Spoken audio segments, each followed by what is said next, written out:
Kapuso star, magiging kapamilya na.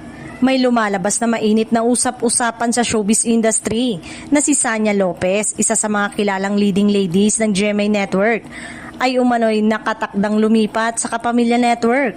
Ayon sa mga impormasyong kumakalat sa social media, may malaking alok umano kay Sanya mula sa ABS-CBN, kabilang na ang isang major television project at mga posibleng international collaborations.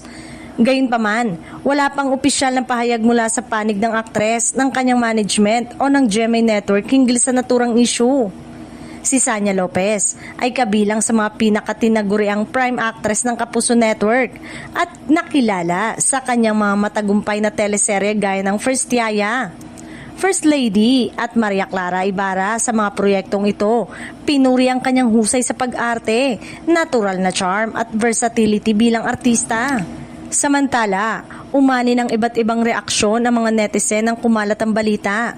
May mga nagsabing panahon na raw para sa aktres na subukan ng ibang network upang mas mapalawak pa ang kanyang karir, habang ang iba naman ay umaasang mananatili siyang loyal sa GMA na naging tahanan niya mula nang magsimula siya sa showbiz.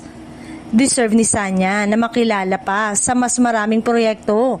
Kung sa ABS-CBN siya dadalhin ang karir niya, support pa rin ang kami.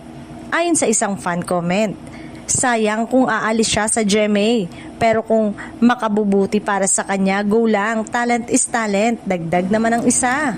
Sa ngayon, tikumpa ang bibig ng kampo ni Sanya, ngunit patuloy na inaabangan ng mga tagahanga kung tuluyan na nga bang magiging kapamilya si Sanya Lopez o mananatili pa rin siyang tapat sa Kapuso Network.